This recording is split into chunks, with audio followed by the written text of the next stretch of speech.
Hey guys, my name's Ashley, and I'm here to talk about this month's Change School subject, which is all around the concept of should and must.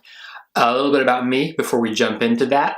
I'm an actor and a filmmaker. I have been for more years than I can even recall. I've also worked in digital marketing for about a decade, so I've been exposed to the creative and the corporate side of what's out there and available to a lot of us. And for me, in the last couple of years, there's been quite a shift towards really creating my own content as a filmmaker and a storyteller, and really taking, I guess, more ownership for what I'm producing as opposed to just solely consuming what's given to me. And I think that feeds quite nicely into what this month's topic, for me at least, really is about. So, what I'm hoping for with this talk is really just to share a little bit of my own musings about it and share some of my experiences that I think might apply, and hopefully, if that helps somebody somehow in the smallest way, then it's been of benefit. I guess as far as what the concept's about and what it means to me, this idea of the shoulds and the musts, the notion of the things that, we know we want to do for ourselves internally and how that shows up in life versus what other people or the external world seems to think or suggest that we should be doing, and where there's a tension there. And I really kind of sat with this as I was thinking about, how to tackle this talk. I'm probably on, if I'm being honest, the 58th take of this actual video. And for me, I think it's really boiled down to something quite simple, which is it's ultimately about the stories that we tell ourselves and the stories that we've carried with us on autopilot probably for many, many years, and how we actually handle that side of who we are, how we allow ourselves to show up or not show up on a daily basis, and the way that we carry these narratives with us that don't serve us, and we just take them as gospel. And I think many of us are aware of these things in our lives, and I think now we're in a place where a lot of people can start to make those shifts. That's where I feel like I've been at for the last few years. It's about not just being aware anymore, but actually taking action. Without taking action, the awareness is great, but it's only going to take you so far. It's never going to actually allow you to fully immerse yourself into creating what you really want in your life. And, an example of how that's really come to play for me has been around some of the work that I've created for myself in the last few years. I've been really busy working on a short film that I wrote and I produced and I starred in, and I brought people together to be a part of this experience that we're still privileged to be enjoying, the fruits of now. But as a process, that was fundamentally something at the outset that probably wouldn't align with what the, thoughts and ideas of a conventional approach to life would be. It's not something you just do to spend your own personal money to make a project, to write something that's probably not going to make money back, but that has more resonance than just putting it out there for cash or putting it out there for some kind of acclaim. And, that's money that could have been spent on something safer. It could have been a house. It could have been a new car. It could have been something external and materialistic. But it wouldn't have satiated in the same way. And I think when we're talking about, what other people believe we should do with all the best intentions in the world, and what society imprints on us with all the crutches that it provides us to leverage to distract us from what we really should be focusing on, what it's boiled down to for me was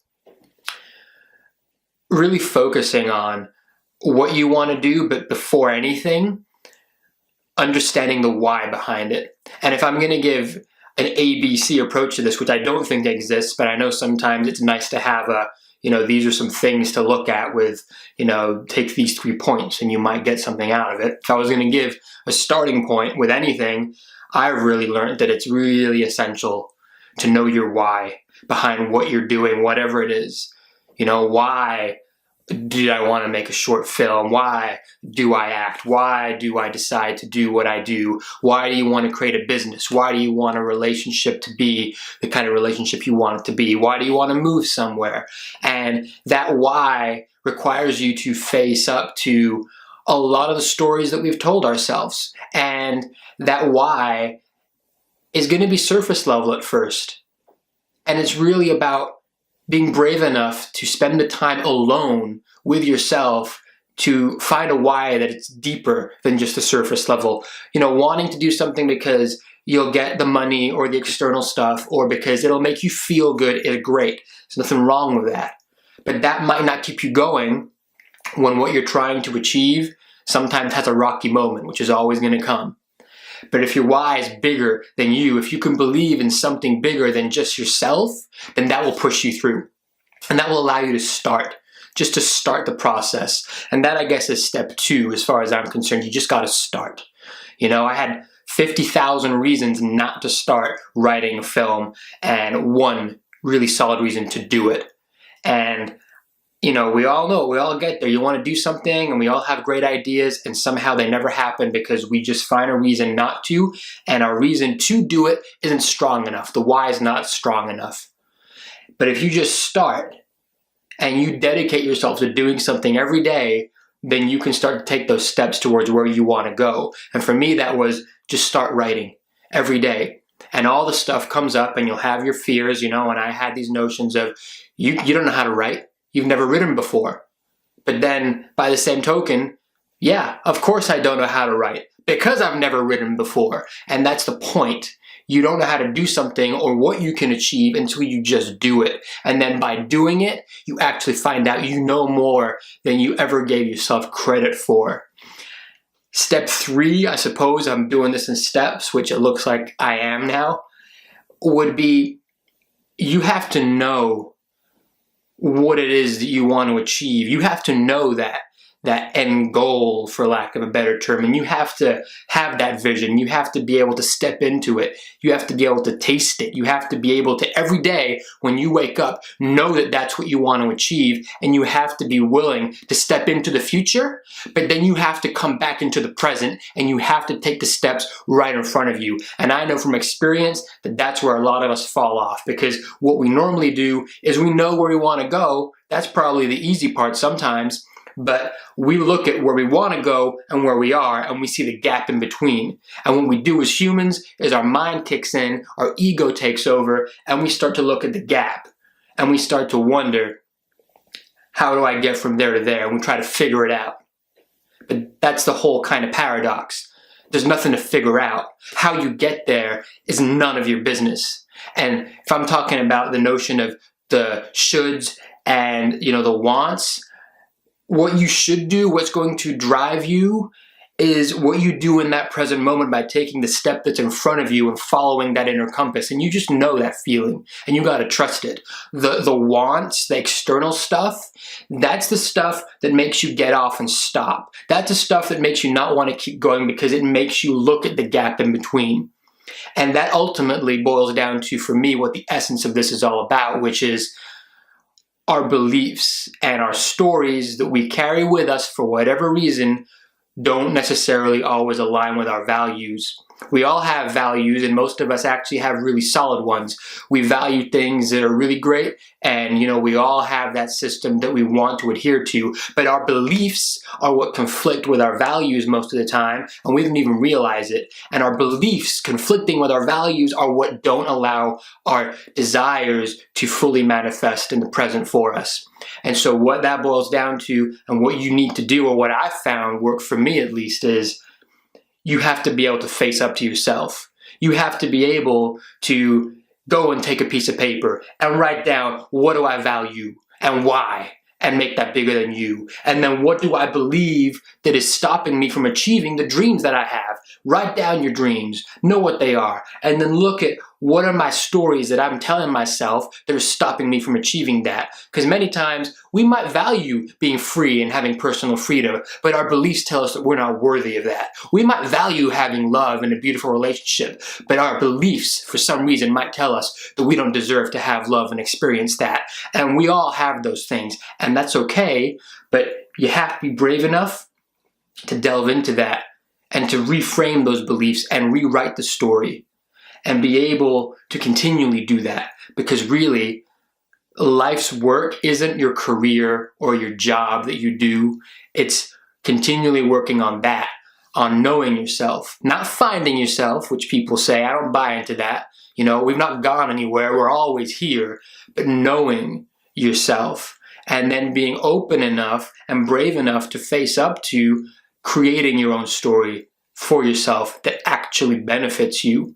We all have the power to do that, and we're all here to experience those things, but we don't allow ourselves to. But what you do when nobody else is looking, what you do in your quiet time, is what counts. And I know that that's where I'm at now. That's what's allowed me to make the film that I've made. You know, if somebody would have told me that I would have had to have written the damn thing 45 times, which I did, I would have probably stopped at the very beginning. But by doing something every single day, 2 years later, it's now out there and it's doing its festival run, and now it's on to the next thing to create something new, whatever that might be. And that's the final point that I want to touch on, that, you know, our inner compass, what we want to do, what we want to create in life, it is going to take us to different things. It is not just about one job or one role. It is about being able to consistently allow yourself to know where you want to direct to and to be able to actually go in that direction. And there's a Bruce Lee quote that I think sums it up, which you probably all heard, and he mentions how, you know, when you take water and you put it into a cup, it takes the shape of the cup, but it can only do that if the cup is empty. And I think that's life's work. It's to continually allow ourselves to empty our cup and then fill it, and then drink from that cup and empty it again, so that you can always allow yourself to have new experiences and create the life that you truly desire, because that's available to us. We don't have to live the life that's handed to us, but we just have to choose, not necessarily change, but choose to be able to create the life of our dreams, because that's well within our reach. So I thank you all for listening. I thank you hopefully for, you know, still sticking around for these, what are we on, 13 minutes now? A little bit over time. Sorry, guys. But if you have any questions, if you want to debate it, there's more that I could put into this, by all means, you know, feel free to engage with me on Twitter.